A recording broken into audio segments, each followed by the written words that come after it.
is truth something that can be true one day and not true another day? And you see, no, it cannot be. It has no categorization, it has no religion, it has no gender, it has no date of birth, it is not obedient to time. That is already here before the world arose in you through your consciousness. You are earlier than this consciousness.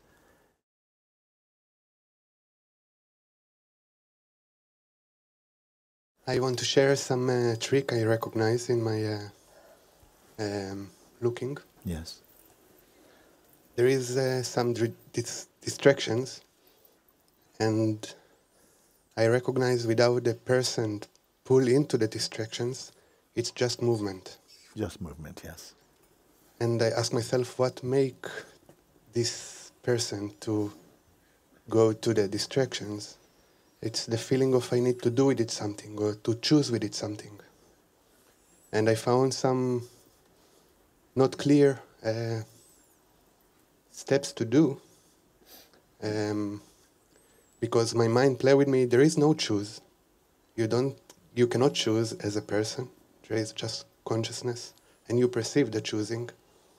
So I can see how it can make me to choose to go from practice, but I see it still as a distractions. So I succeed to bring you my confusion. Yes. Sometimes mind will say something which will be true at another stage. But you see, that like you say, the mind say, look, there's only consciousness, is nothing to be distracted about. That is true at a certain point. But if there is at the same time some identity playing there, and it's saying, no, you are this consciousness, and it's still good that these voices come, because you have to exercise your discernment. Maybe you try this thing and you find, it's not quite like that. So the sense of trying and failing is not a bad thing, because you are developing your muscles of discernment more and more. We overcome through failure also, through some delusions can come. In fact, you said that you're distracted, or so many distractions come. And I would say there's no such thing as a distraction. Things come and you get distracted. You see, if there was something called a distraction, it would be a distraction for everybody. But there's no fact in that thing. It's just at this particular point, a certain point, you feel distracted by that. At another point, you will not be distracted by that. And so the pointer that I offer to you, that try and look always with detachment. Don't listen to what the mind says about. Just be detached and stay with it. Like the mind might come and say, yes, but you cannot be so detached, otherwise how will you know? And you see, so something inside is already susceptible to these voices. You have to try them out to then prove that they're not so. That's not the time to believe in that voice. You see, subtle things like that. I say the easy path is always to remember whatever you're seeing, whatever you're perceiving, whatever you're experiencing comes from the mind or from the senses. They're not stable. They're all moving, including the one who is affected by them. So that brings you back to the deeper awareness, in which the one who is affected by the mind talk and the mind are like two sides of one coin. That's a very difficult teaching to catch at first, because of this firm belief in personhood. So you will start by learning as a person, and then you start to observe the person itself. When you can observe to catch the person and say, no, that's been personal, and that, something is deeper watching, and that which watches the person is not personal. It didn't tell you that. Somehow it was a time to realize that that is not personal. Then the sense of the personal distractions, they will just float away from you. And somehow the consciousness or the mind flows to a higher altitude of being. Actually, this is what I found complicated for me, because with this understanding, I don't find nothing left to do. But still, I don't Nothing feel left to do like what, for instance? Like nothing left to do, meaning? also the doer. I can perceive also the doer. So when I try to follow after the pointing, I don't found to the person have something to do. Yeah. I can perceive the person, I can perceive the doer. So everything is good. I don't need to do nothing. Yes, and this I is what who doesn't have to do anything. Is it personal or impersonal? If I perceive it, it's personal. Yes. The person cannot choose to be not personal. A deeper awareness catches that that's personal again. You see? So somehow all these little tricks, you're growing in wisdom and deepening in your awareness to catch them out as they come. At a certain point, the whole structure starts to collapse. Once you see that without personal identity, they have no ground to live. They have come not for your beingness, they come for the potential to go into personhood. Because it is the person that is relating to these energies, to these thoughts and so on, you see? So when you catch that not only this idea is not true, but the one who believes it is also not true. And that is a quintessential pointing. If the person you're catching also, who has been saying, oh, I'm suffering, why am I having it so hard, is itself a thought construct. It's not easy. Sometimes you think you catch it in the mind. But at a certain point, only by staying as the awareness in which all things, no matter what, at some point, you see, everything can be useful. At some point, even the scriptures are seen and they're meeting. But there's no cynicism, there's no specialness about that.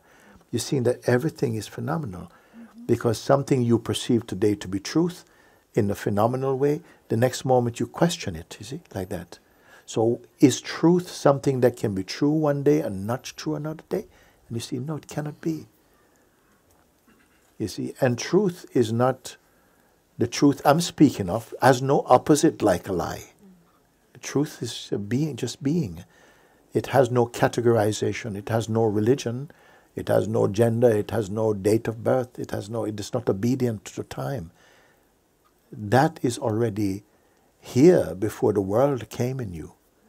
And the world arose in you through your consciousness. You are earlier than this consciousness. Now, not many people are able to grasp that the first or second time hearing that. But by abiding as this formless witnessing, naturally it comes into focus by itself.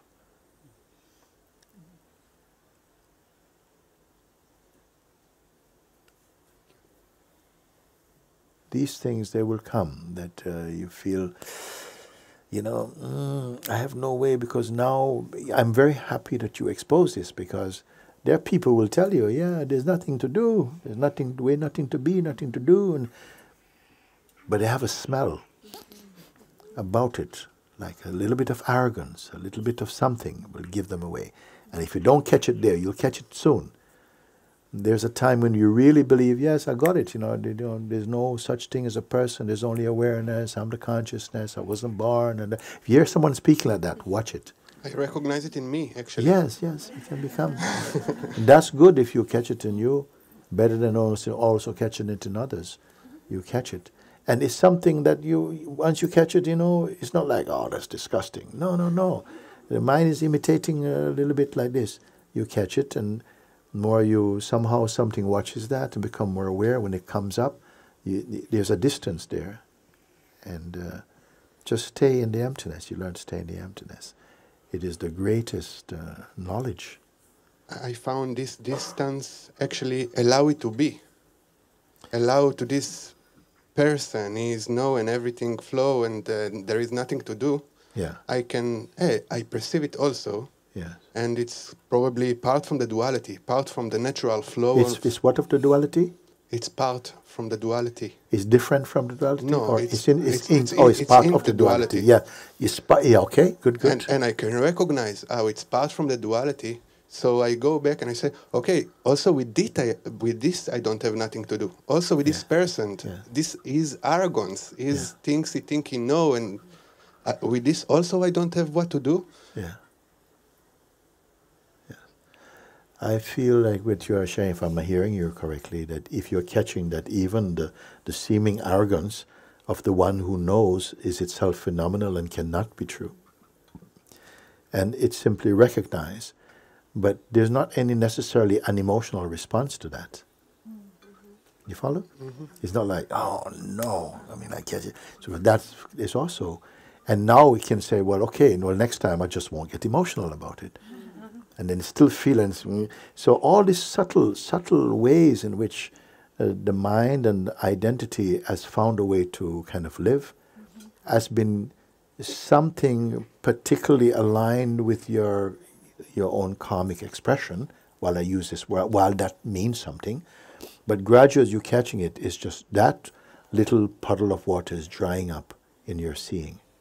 It's just drying up. Like the power to influence and to grow in its influence is burning up like that. At a certain point, you will not feel any richness in trying to define yourself. By somehow defining becomes confining. You see? So something is just here, and I don't even want to call it a thing, you see. Everything else looks like a thing. But at even some point, all the different things becomes manifestation of this one thing. Mm-hmm. And it's not that, oh, I've lost the world, I love all this diversity, and all. It's not like that. It's not like that. Somehow it's more that you see that life is taking care of life. And so the need of the person to manipulate to get things right is a total delusion, which we will live with. While we have this sense of ego, arrogance, we live with it until we get tired of the frustration and the failure of being a person. Or earlier, it's cut by another way. Actually, what started for me, the red light, it's not because I said, oh, again. It's actually because I say, okay, it's okay. I allow it to be, I allow to this person, this arrogance, this feeling of I know something. I can recognize it, and I not say, oh, again it's jump. Just, okay, this is part from the flow, but there is something. I catch you. I see you. To accept, it's just part of the flow of the river like this, but it's still catching, it's still growing in something. So it's not that just dismiss it. No, it's only that. It doesn't mean anything. It's a good one to catch, but it's only part of the flow. It's not really meaningful. Yet secretly, it's existing by not being challenged to it, to its reality and its value. It's simply just coming and dismissed because something is in some way wickedly enjoying it, softly enjoying something maybe. So you can look at it, and if you are very conscious of where you're looking from the place of emptiness, an impersonal place, look at that thing, and it has no power at all. It just, because it must be gaining its power from somewhere, from some interest. It may not be a recognized interest, but there's something. It's coming, it's being dismissed, and like this. It's come to be excused. It's come to be excused. It's come to be excused for not to look. Yes. It's from look, but it's come to be excused not to look. Yes. It's like kind of play with me in this way. Yes. Put it that it's come ultimately in the highest sense to heighten your wisdom and your capacity to discern, to strengthen your discernment. You'll only feel like it's tricking because we didn't get over it.